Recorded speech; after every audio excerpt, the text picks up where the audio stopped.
Hello Stampers!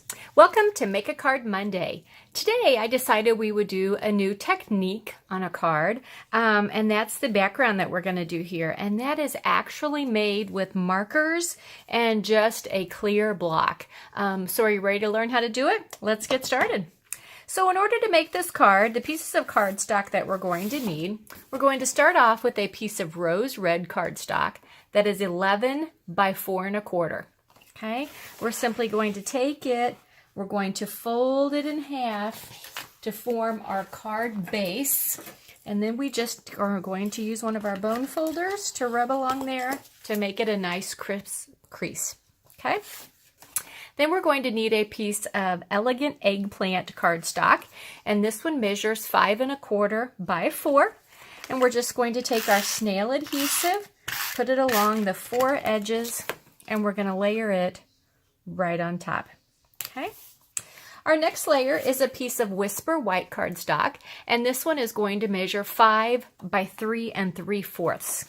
We're going to keep that out because that's what we're going to start with. Now when we're making the card, the stamp set that we're going to be using is the Sheltering Tree stamp set. I'm so excited that this one is sticking around and will not be retiring because I haven't had a chance to use it quite as much as I want to. So I thought this would be a good one to use it on since we're kind of doing a nature-y scene and background. Okay. So in order to make our background, like I said, we're going to simply need a clear block, and then we're going to need some markers. So the two colors that I'm going to use are Elegant Eggplant and Rose Red. And I picked these two because I kind of was going for the effect of a summer or spring evening at sundown. I thought it just kind of was the dark sky, and it tends to have some pinkies in it. So I decided that's what I was going to do. So what we're going to do, we're going to use our markers, and we're going to use the brush side. And we're simply going to take it and color directly on our block. I'm just going to go back and forth, and I'm going to go down a little more than halfway down, just because you can pretty much do however far down you want to. Then I'm going to use the rose red, again, going to use the brush end, and I'm just going to start at where I left off and color all the way down the rest of the way. Okay? Now I know typically when you use markers, you have to huff on them. Okay, well we're not going to huff. It's not going to have the same effect. We actually need some moisture.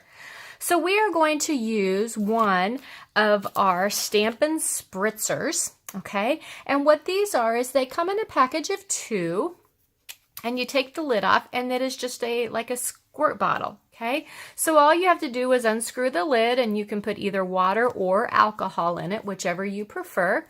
For this, I'm going to be using the water. So all I'm going to do is I'm going to get this away a little bit, hold up my block, see where you can get it here, hold my spritzer about, I don't know, 7 or 8 inches away, and I'm just going to squirt it twice with my water. Okay? Then I'm going to just turn it over on top of my Whisper white cardstock and stamp down. Now you can see when you stamp down, when you push down, that it all kind of goes together with all the moisture. And then pull your block up, and that is it. Okay? So I did use water, but it does not take very long at all for this to dry. So I'm just going to wave it around a little bit for it to dry. Meanwhile, in order to do the flowers on the tree, I am using the Tree Builder punch. Okay, and it has the little flower right here. So what I am going to do is I'm just going to punch several of these out of powder pink cardstock. Now, you know there's always a way to do it so that you're just getting and punching out the piece that you need.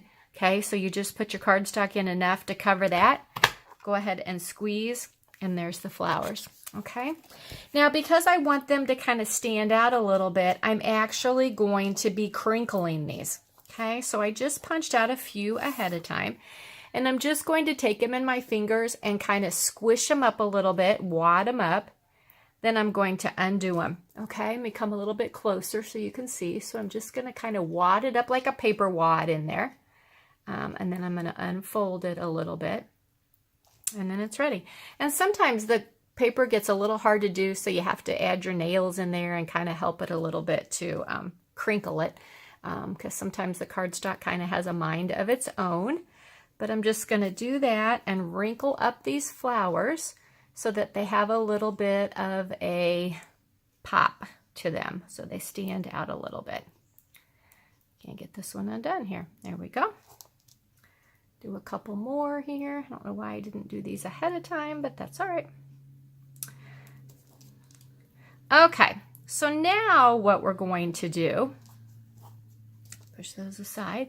I'm going to bring my paper back, and it's all dry. It's all ready. Okay, so now I'm ready to stamp. So to kind of, again, give it that look of a sunset, I'm going to stamp my images in black. And I am just going to use our archival basic black stamp pad. Okay, going to ink up my tree from the Sheltering Tree stamp set. And then I am just going to stamp it over the area that we have colored. Okay. Now I love the look of the bicycle on here too, and it's such a fun stamp on here. So the bicycle in the stamp set is actually 2 stamps. So this one does the seat and the tires and the handlebar, and then this one does all the bars, so that you technically can do your bike in a couple of different colors if you want to. But again, I just want mine to look like kind of sunset, like this bike is leaning against the tree. So I am just going to do both of them in black. Okay, they're very easy to line up to see what you're doing, so it makes the bike very easy to stamp. Okay, set that aside. I wanted to kind of put some grass because it needs to be grounded. So I thought what I would do to kind of stick with the watercolor look is I'm just using another marker, and this is the Garden Green marker. So again, I'm going to take the brush end and I'm just going to color directly on my stamp. Okay. And then this is the time where I said you take it to your mouth and huff on it so that it kind of re-moistens it. And then I'm just going to stamp that down like that. And then I want my words at the bottom, and I am doing the thinking of you. So I'm just going to ink that up, stamp that on the bottom just like that. All right, so now we are ready to, I'm going to adhere this to my card front before I start putting all my flowers on. So just go ahead and take your snail adhesive again along your 4 corners. Put that down like that. And now we're ready to put our little flowers on. Okay, so I am going to use the Tombow multi-purpose glue to do this.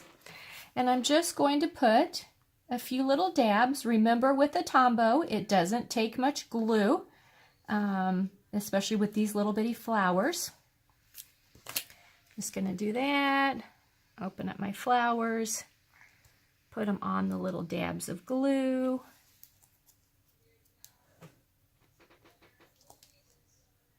And that is how we do the flowers on the tree. Put a couple more on here. Did a lot. Whoops. One to cover there. One to cover there. So needs a flower right there. Had a big blank spot right there. And then I got one more flower. Let's put it right there. All right. And there is our card. Okay, so thanks for stopping by and watching. Go to this post on my blog today, and I will be doing a drawing to give away one of these 2 cards.